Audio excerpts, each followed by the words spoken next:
सृष्टि के लिए कि अरे नाना के ने उतार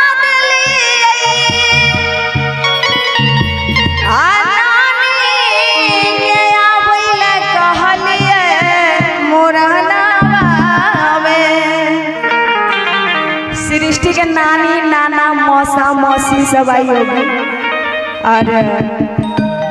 और जरा एक एक बार आप लोग स्टेज पे आ जाइएगा, अगर इच्छा होगा तो इनका मौसी भी आ जाइएगा। और जरा नहीं तो हम गाली देंगे, अगर नहीं आइएगा तो शर्माइएगा तो गाली देंगे बहुत, और नहीं शर्माइएगा तब छोड़ देंगे। आप उनका चाचा है या पापा? पापा सृष्टि का। और सृष्टि जी के लिए कहना है कि यार नाना के ने उतार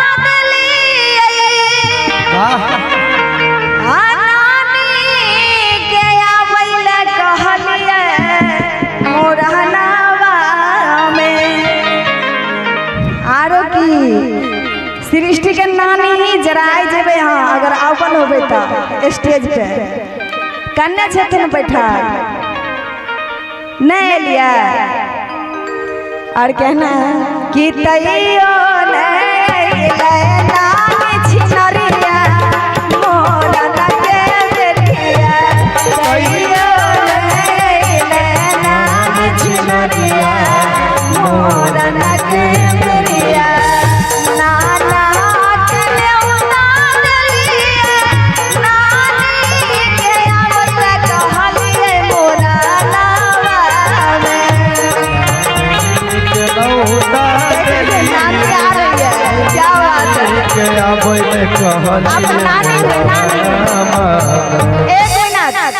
सुनिए सुनिए नानी जी इधर आ जाइए। हेलो हेलो नानी नानी का धमक से देख रहा है सब गिर जा रहा है। आपका नाम? रंजू देवी। रंजू देवी कहाँ से चल के आए हैं? सूरजपुर से। सूरजपुर से, अच्छा। और रंजू देवी जी के लिए कहना है, देख रहे हैं नानी आ गई बस 50 रुपया लेके। आप अपना नाम बुरा दिया सूरजपुर के रंजू देवी जी।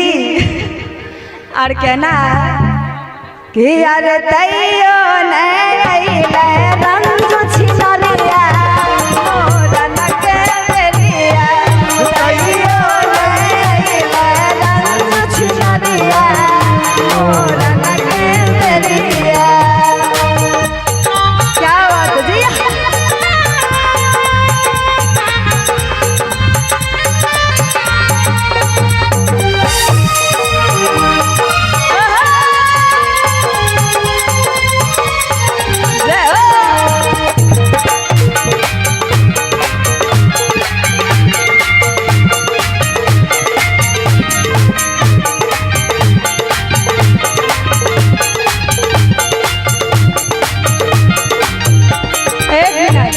अब बउआ के मौसी, भैया एक मिनट, बउआ के मौसी आई हुई ना, जरा खड़ा हो जाइएगा। इसमें से कौन है बउआ का मौसी? नहीं आई है, 5 का मौसी है। अरे वाह, ये देखिए नाक झाँप के, मतलब आपको नाक नहीं है, इतना बड़ा नाक है फिर भी नाक को झाँप रहा है, कितना अच्छी लग रही है। जरा आप खड़ा हो जाइए तो बाबू को उतार दीजिए। अरे मौसी है, माँ से ज्यादा साज होता है मौसी में। खड़ा हो जाइए मौसी, सृष्टि के मौसी जी है, सब लोग देख लीजिएगा। और भैया कुंदन जी आप जरा कैमरा में इनको कैद कर लीजिए सब दिन के लिए। कुंदन भैया और मौसी जी है ये कि यार मौसा के ने उतार मौसी के आवेला कहलिए मोराना आप तो गला मौसी आल ककरा के कि यार मौसा के ने उतार मौसी के आवेला कहलिए मोराना में। और मौसी तो आब गेल छै ना। अरे यह बगेल मौसी न छिलकी मोरन के बेरिया, आइ बगेल मौसी न छिलकी मोरन के बेरिया। आपका नाम बता दीजिए प्लीज। संगीता। संगीता, अच्छा।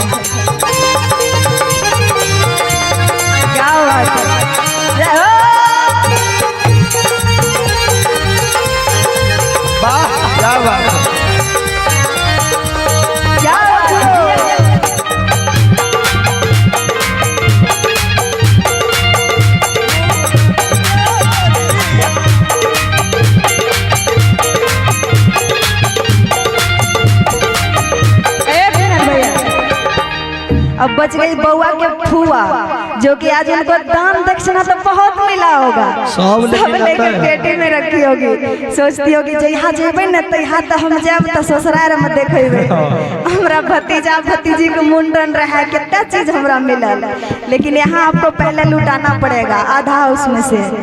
आप जरा खड़ा हो जाइए, हमारे क्या हमको भी दीदी लगेगा, दीदी जी आप खड़ा हो जाइए, आप अपना नाम बता दीजिए। हेलो, आप जरा खड़ा हो जाइए दीदी जी, आप अपना नाम।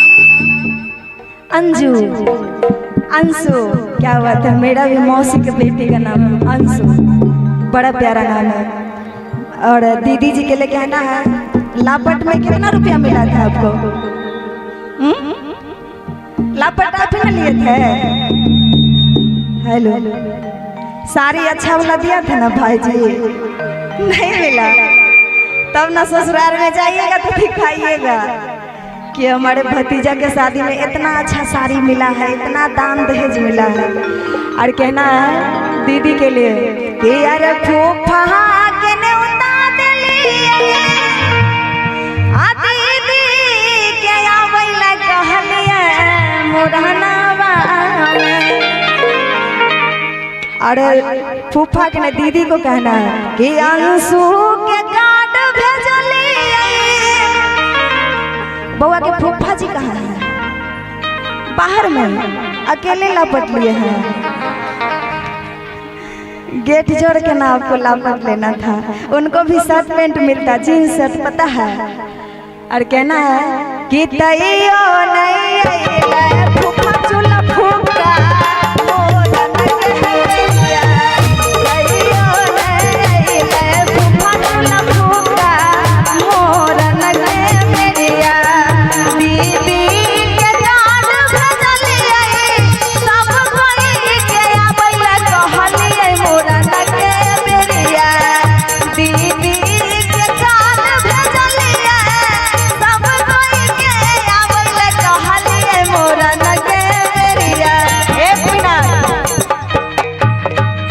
जिनका साला का बेटा का मुंडन रहेगा वो कभी दिल्ली में विराजते हैं, सुने हैं कभी कुंदन जी? अंशु जी आप कॉल नहीं किए थे उनको? बोले नहीं किए हो, हमरा भतीजा भतीजी के मुंडन छे, चला ना हमरा नैहर, जींस शर्ट मिलता। अब भगत जी को भूल गए? हाँ भगत जी को भी नहीं दिए उनको जींस शर्ट। जी कहाँ गए हमारे भगत जी? भगत जी को बुलाइए। हाँ आप भी आ जाइए, बउआ के चाचा लगेंगे या पापा लगेंगे, आप छुपे हुए मत रहिए। और उनके लिए भी कहना है, हाँ उन्हीं का बेटा का हुआ है, दान दक्षिणा तो बहुत दिए होंगे कि यार मामी के कार्ड भेजलिए। बउआ के मामी भी आई होगी, मामी आई है, मामी भी है, सब कुछ से संपूर्ण है, बउआ को सब कोई है भगत ना, इसका मतलब मिल लीजिए। आप भी आ जाइए। अब भगत जी खाली हाथ आया है तो कैसे होगा? खाली हाथ से नहीं चलने वाला है, हाथ भर के उधर से आइए ना तब होगा। और कहना है भगत जी के लिए, अच्छा कि अरे बोरा बोरा चुरावा। भगत जी जब अपने बेटा का मुंडन करता है तो बहुत सारा नौर नौतहर ये नहीं आ जाता है, तो बोलते हैं ये हम घर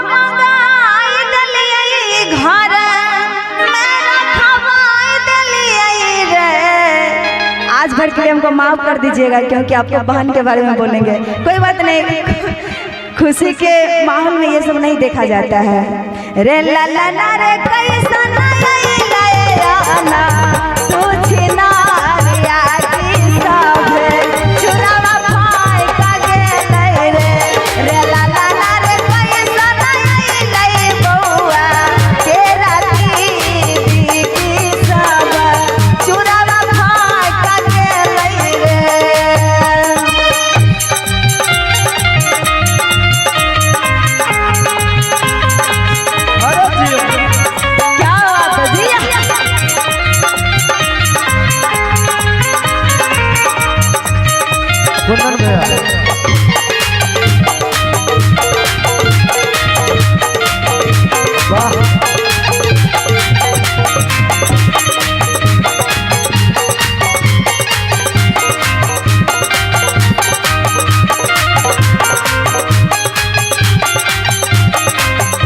और भगत कहना है ये बउआ का क्या नाम है? बाबू नाम क्या है? नाम और कहना है बउआ टुक टुक के लिए हमारे आयांश बाबू भी बच्चा ही है, इनको सुबह में दे देंगे चॉकलेट खाने के लिए। और कहना है कि अरे दुआरा बैठाला आसन चौकी डालै रे, आसन चौकी डालै रे, के रे लाला ना रे आगी नाम बोले छै हजार मागी बउआ के मौसी हम ही लेबै रे, रे लाला ना रे आगी नाम बोले छै हजार मागी बउआ के दीदी हम ही लेबै रे। वाह क्या बात है।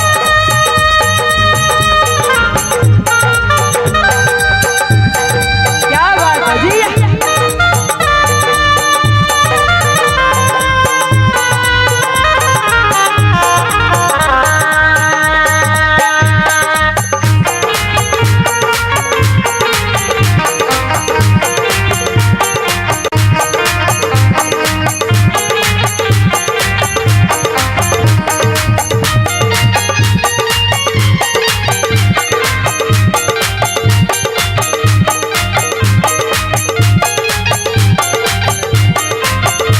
और कहना है कि